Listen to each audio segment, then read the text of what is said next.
Comece o dia bem informado com a equipe de jornalismo da Verde Vale FM. No ar, Jornal Verde Vale.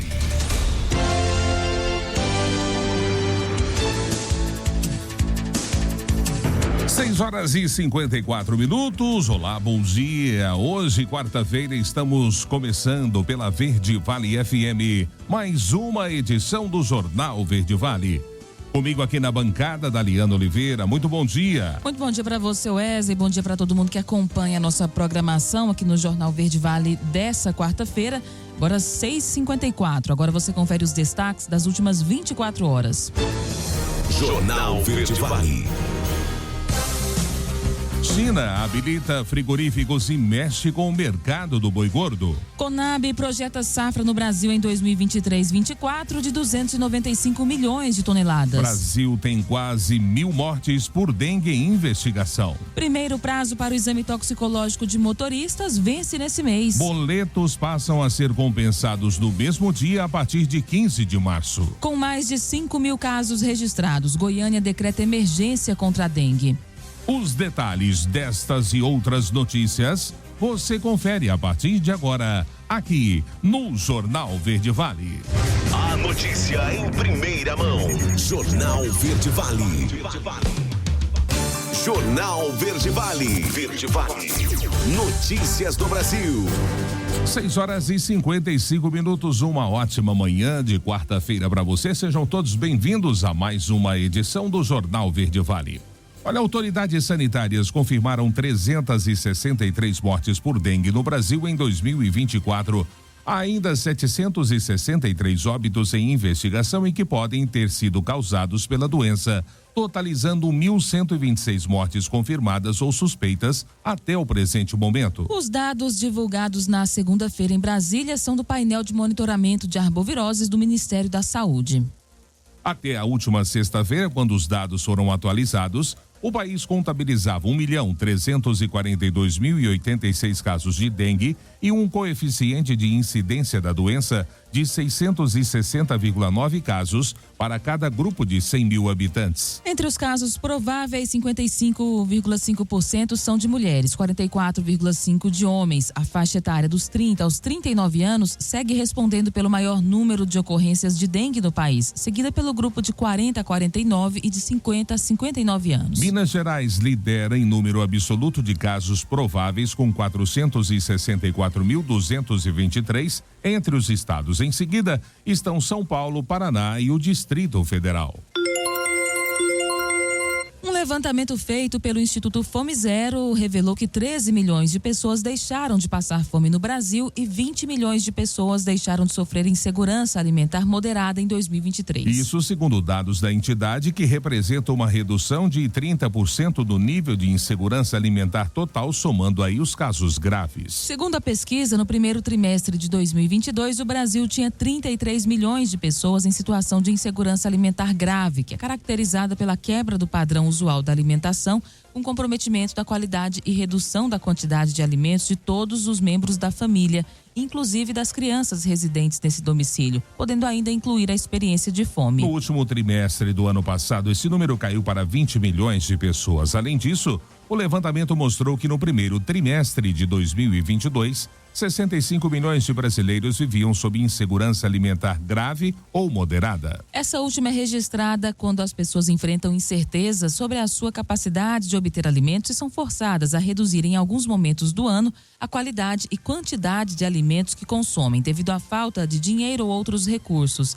A estatística, contudo, baixou para 45 milhões no último trimestre de 2023. Eleições Municipais 2024 já tem calendário divulgado pelo Tribunal Superior Eleitoral. Vamos então saber desse calendário com a Lívia Azevedo. A disputa pelos cargos a prefeito, vice-prefeito e vereador será apenas no dia 6 de outubro. Mas o calendário eleitoral com todas as informações referentes ao pleito já está valendo. O Tribunal Superior Eleitoral aprovou a resolução que estabelece os prazos para que todos os partidos políticos, federações, candidatos e também eleitores acompanhem as principais datas relacionadas às eleições 2024. O processo envolve diversas diversas etapas que vai desde a desfiliação e a filiação partidária até a justificativa eleitoral por ausência no segundo turno. Mas não é só isso. Também existem etapas como a validação do teste das urnas, as convenções partidárias e o registro dos candidatos, que acontece até agosto. Segundo o advogado especialista em direito eleitoral Alexandre Rolo, é importante que os candidatos e eleitores se preocupem com as datas para não serem prejudicados. Cada prazo tem a sua consequência se não for respeitado. Prazo de desincompatibilização também é um prazo que, se a pessoa perder, ela não pode ser candidata. Ela se torna inelegível e deixa de poder, então, ser candidata porque perdeu esse prazo de desincompatibilização e assim sucessivamente. Os principais prazos para partidos políticos, federações, candidatos, assim como para eleitores, podem ser acompanhados na resolução número 23.738, de 27 de fevereiro de 2024. O documento está disponível no portal do TSE, www.tse.jus.br. Reportagem Lívia Azevedo. Jornal Verde Vale. Notícias de Goiás. 7h em ponto. E a data base de servidores do estado de Goiás deve ser de 3,71% em 2024, valor referente ao do Índice Nacional de Preços ao Consumidor de 2023. Entre sindicatos que representam o funcionalismo público, há expectativa de negociar também um cronograma para pagamento parcelado de revisões que não foram honradas no primeiro mandato do governador Ronaldo Caiado nos anos de 2019, 2020 e 2021. No entanto, a gestão não demonstra abertura para tomar decisão ainda nesse ano sobre os atrasados. O secretário-geral de governo, Adriano da Rocha Lima, justifica que, por estar no regime de recuperação fiscal, o Estado só pode conceder revisão geral do nível do INPC do ano anterior. E o ex-prefeito de Aparecida de Goiânia, Gustavo Mendanha, admite divergências com o atual prefeito e seu ex-vice, Vilmar Mariano, e volta a defender que as pesquisas sejam o critério final para definir o caminho da base aliada do governador Ronaldo Caiado naquele município. Em meio à divisão no grupo governista, o deputado federal professor Alcides, pré-candidato pela oposição, reafirma ser caiadista e defende a neutralidade do Palácio das Esmeraldas na cidade. Mendanha aponta que, além dos números, a avaliação colhida junto aos eleitores não apresenta uma boa perspectiva. O prefeito de Aparecida de Goiânia, Vilmar Mariano, disse na última terça-feira que realmente o seu relacionamento com o ex-prefeito Gustavo Mendanha esfriou. O gestor irá disputar a reeleição e disse acreditar que Mendanha não estará junto com ele nesta campanha. Policiais militares de Goiás e da Polícia Federal apreendem quase 1 tonelada de maconha em operação conjunta. A matéria é com Eduardo Bernardo. Operação integrada entre as equipes da Polícia Militar de Goiás e Polícia Federal resultou na apreensão de 977 quilos de maconha, que estavam escondidos debaixo de madeirite em um caminhão. Na ação, 2 suspeitos foram presos em flagrante por tráfico de drogas. Os policiais estimam um prejuízo ao crime organizado em R$2 milhões.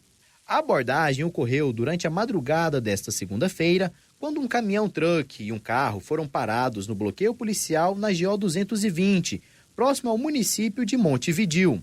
Inicialmente, o condutor do caminhão informou que estava transitando juntamente com o motorista do carro e que a carroceria estava carregada com madeira, mas sem nota fiscal.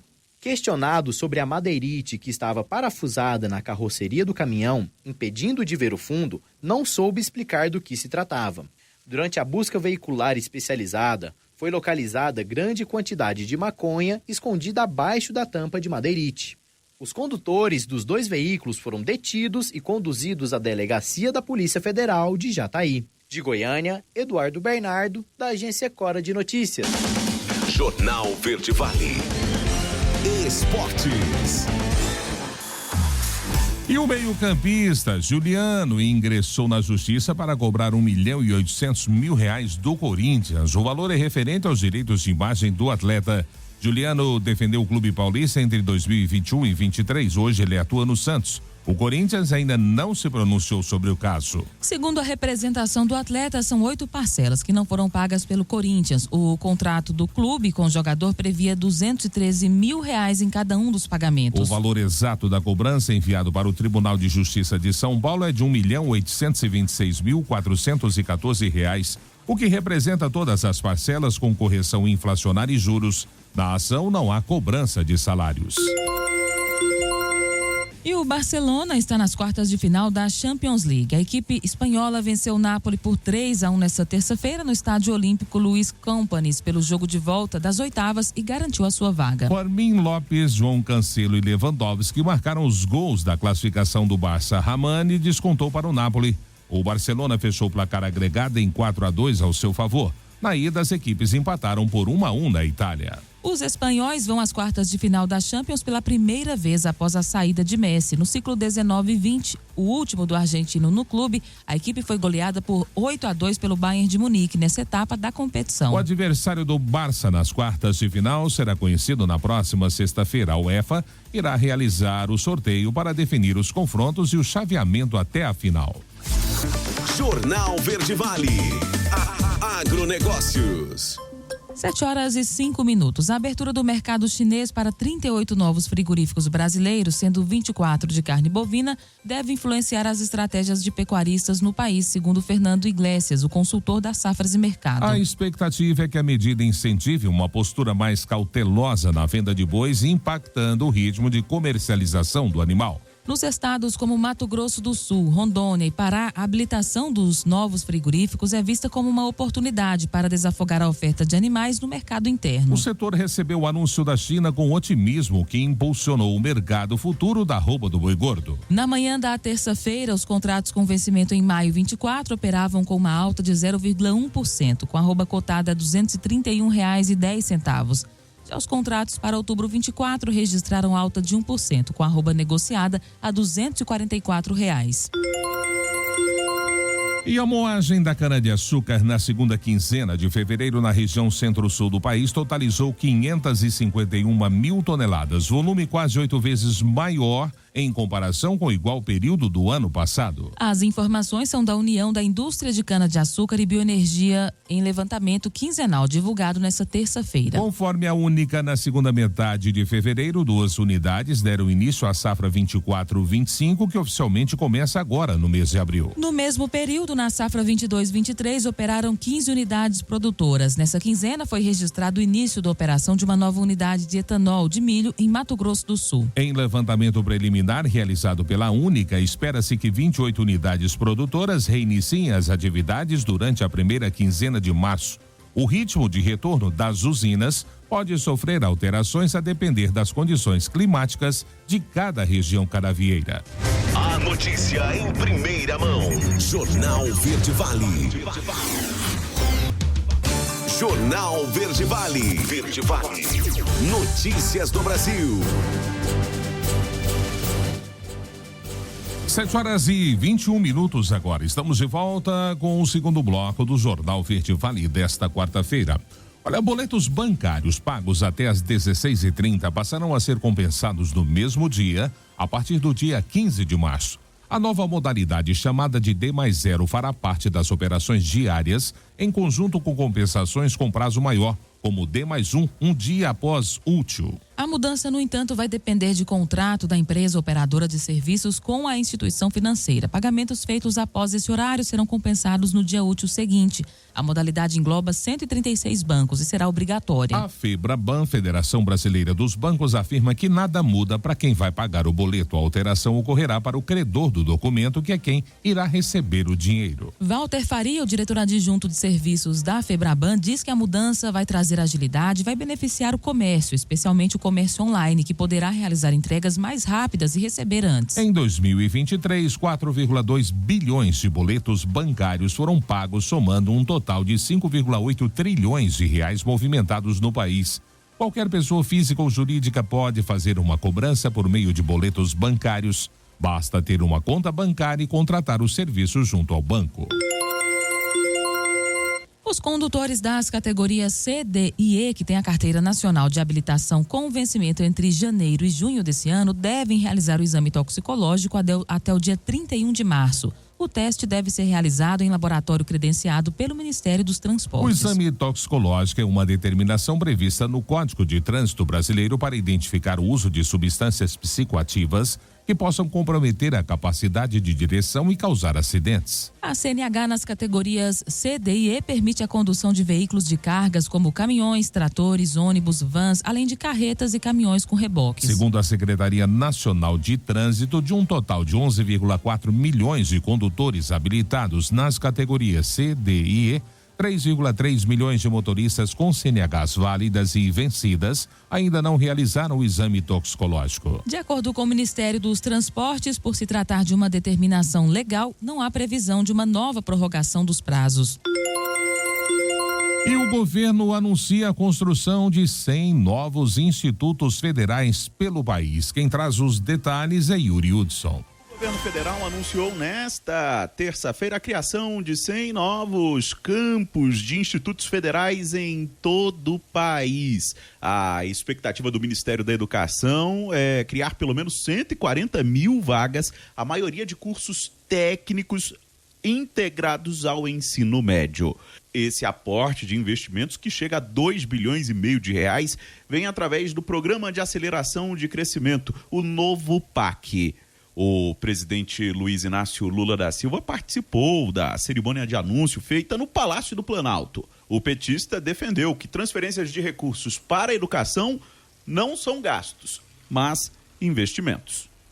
É com base no investimento na educação que a gente pode ter a certeza que esse país vai chegar a ser um país de primeiro mundo, um país desenvolvido, um país de uma sociedade composta pela grande maioria de gente de classe média. Atualmente, a rede federal tem mais de 650 campos em todo o país. Os gestores têm demandado ao governo mais verba para enfrentar as restrições orçamentárias dos últimos anos, especialmente no pós-pandemia. O ministro da Educação, Camilo Santana, assegurou que mais recursos serão enviados para os institutos federais. São 3,9 bilhões de reais de investimento do PAC nesse programa de ação dos institutos federais. Esses novos institutos vão gerar 140 mil novas matrículas. Todos eles, no mínimo, terão que ter 80% das matrículas de ensino técnico profissionalizante nessas 100 novas unidades de institutos federais em todo o Brasil. O estado de São Paulo terá o maior número de municípios beneficiados com a criação dos institutos. No total, serão 12 cidades. Considerando as regiões, o Nordeste terá o maior número de unidades, com 38 novos campings. A expectativa do governo federal é concluir todas as obras até 2026. Agência Rádio Web de Brasília, Yuri Hudson. Jornal Verde Vale. Notícias de Goiás. 7h26. O encontro realizado na sede do União Brasil Goiano em Goiânia, o governador Ronaldo Caiado filiou 7 prefeitos e 3 vice-prefeitos. Assinaram a filiação os prefeitos Dr. Lucas de Carvalho de Águas Lindas de Goiás, Alessandro Ottoni de Cocalzinho, Débora Domingues de São João da Aliança, Rita de Cássia de Itaberaí, Geovazinho de Goianópolis e o prefeito Chicão de Piranhas. Também se filiaram os vice-prefeitos de Alexânia, Matheus Ramos, antes do PSDB, e Nelson Machado, de Davinópolis, que antes era do Podemos. E a Prefeitura da capital Goiânia decretou situação de emergência em saúde pública na tarde desta terça-feira em resposta ao aumento exponencial de casos de dengue. Com 5.724 confirmações nesse ano, a capital já ultrapassou a média dos últimos 5 anos, segundo o secretário da Saúde, Wilson Polara. As medidas foram anunciadas em coletiva com a imprensa no Paço Municipal. De acordo com o secretário de Saúde, a medida visa garantir agilidade na compra de insumos, contratação de pessoal e acesso a recursos recursos do Ministério da Saúde. Um óbito por dengue foi confirmado em 2024 e outras 10 mortes são investigadas. Cerca de 70% de criadouros do mosquito Aedes aegypti estão em residências, o que reforça a importância da colaboração da população na prevenção da doença. E a renda das famílias goianas melhora e cresce 24,6% em 2023. Quem traz essa boa notícia é Eduardo Bernardo. A renda média das famílias em Goiás cresceu 24,6% em 2023, fechando o ano em R$ 2.017 mensais. O estado foi o terceiro do Brasil em termos de crescimento, atrás somente do Amapá e de Minas Gerais. O valor é 6,5% maior que o rendimento domiciliar per capita para o Brasil, que foi de R$ 1.893. O indicador mostra a variação em relação ao ano anterior e tem como base a Pesquisa Nacional por Amostra de Domicílios Contínua, divulgada pelo IBGE. O cálculo é resultado da divisão do valor geral da renda familiar pelo número total de moradores em cada residência. De Goiânia, Eduardo Bernardo, da agência Cora de Notícias. Jornal Verde Vale. Esportes. 7h28. E o técnico Thiago Carpini vai enfrentar uma dor de cabeça ao longo da semana, durante a preparação para o duelo com o Novo Horizontino, marcado para esse domingo, às 18 horas, no Morumbis, pelas quartas de final do Paulistão. O treinador ainda não sabe se poderá contar com o atacante Callieri, que vem sentindo dores na posterior da perna direita após o rompimento de um cisto de Baker que pode gerar inflamação no local. Nesta terça-feira, o atacante ficou de fora da atividade e iniciou a programação para o duelo contra o Novo Horizontino. A segunda comissão disciplinar do Superior Tribunal de Justiça condenou nesta terça-feira o Sport a 8 jogos de portões fechados pelo atentado da torcida do Rubro Negro ao ônibus do Fortaleza. A decisão foi feita de maneira unânime por todos os auditores do STJD. O time de Recife ainda pode recorrer ao pleno, uma vez que o clube foi condenado em primeira instância. Além dos jogos sem a torcida, o Sport também foi condenado a pagar uma multa de R$80 mil pelo incidente. Segundo o Código Brasileiro de Justiça Desportiva, o clube poderia pagar uma pena de até 10 partidas, de até 10 partidas sem torcida e uma multa de até R$100 mil. Durante o tempo em que estiver cumprindo a punição, a equipe também não terá direito à carga de ingressos como visitante. Jornal Verde Vale. Agronegócios. E a produção brasileira de grãos da safra 23/24 deverá atingir 295,591 milhões de toneladas. O volume representa uma queda de 7,6% no resultado obtido no ciclo anterior, ou seja, 24,2 milhões de toneladas a menos a serem colhidas. As informações estão no 6º levantamento divulgado nesta terça-feira pela Companhia Nacional de Abastecimento, a Conab. A queda é reflexo principalmente da redução em torno de 7,1% na produtividade média esperada, que sai de 4.072 quilos por hectare para 3.784 quilos por hectare. Desde o início da presente safra até meados de dezembro, as condições climáticas foram variáveis e desfavoráveis nas principais regiões produtoras. Essas instabilidades climáticas provocaram perdas significativas na produtividade das culturas, sobretudo na da soja, principal produto cultivado no período. A área cultivada também deve ser diminuída, mas em um percentual menor, em torno de 0,5%, projetado em 78,1 milhões de hectares. Com uma colheita que atingiu no início de março 47,9% da área semeada, a soja pode registrar uma produção de 146,9 milhões de toneladas, uma redução de 5% sobre a safra anterior. De acordo com esse documento, a queda verificada se deve às baixas precipitações e às temperaturas acima do normal nas principais regiões produtoras. No entanto, em locais em que o grão foi semeado mais tardiamente, as precipitações têm favorecido o desenvolvimento de lavouras. Jornal Verde Vale. Verde Vale. Notícias do Brasil. 7h31 agora. Os condutores das categorias C, D, E e E, que têm carteira nacional de habilitação com vencimento entre janeiro e junho, devem realizar o exame toxicológico até o dia 31 de março. Uma campanha destina parte do imposto de renda devido aos direitos das crianças. Sandra Pedrosa é quem traz detalhes dessa reportagem. Sabia que você tem o poder de escolher para onde o dinheiro do seu imposto de renda vai? No ano passado, A vida de milhares de crianças e de adolescentes como eu ganhou cor e foi transformada. A campanha Se Renda à Infância 2024 já começou. E essa é uma nova chance de continuar mudando vidas. E atenção, não é doação, é destinação. Se Renda à Infância, uma campanha do Conselho Nacional de Justiça. Esse é o conteúdo da 4ª edição da campanha Se Renda à Infância, lançada pelo CNJ.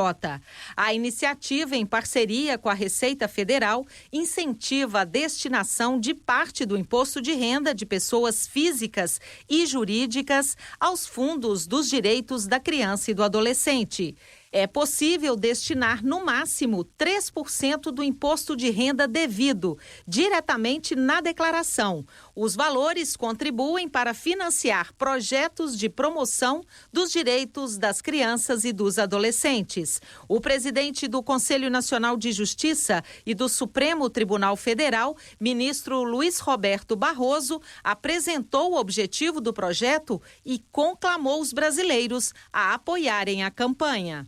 Essa campanha tem por objetivo incentivar os contribuintes a destinarem parte do imposto de renda ao Fundo de Infância e Adolescência para custeio de projetos sociais dedicados à promoção de direitos e cidadania da nossa juventude. Os recursos são revertidos em ações concretas voltadas ao financiamento de projetos de proteção e defesa dos direitos da criança e do adolescente em variadas áreas, entre elas a promoção da saúde, com a manutenção ou a construção de hospitais, da educação, com capacitação de adolescentes e jovens para o mercado de trabalho ou ainda no combate à violência ao trabalho infantil e numerosas outras. Segundo dados da Receita Federal, mais de 3.000 fundos de direitos destinados à infância e à adolescência receberam no ano passado 175 milhões de reais. O valor foi 20% superior ao do ano de 2022. O desafio este ano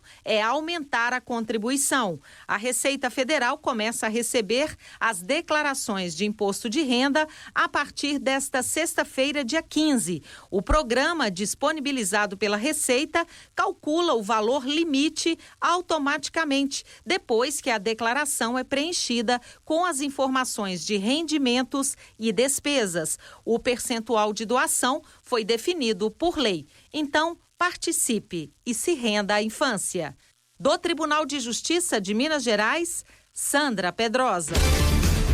7h35, último bloco do Jornal Verde Vale. Vamos destacar para você: Socorro a Produtores. BNDES vai lançar linha de crédito com juros de até 8,2%. Programa do Ministério da Justiça passa de 30 mil alertas de celulares roubados ou perdidos. E claro, também espaço para as nossas notícias locais. Não saia daí. Voltamos já, trazendo tudo em detalhes para você.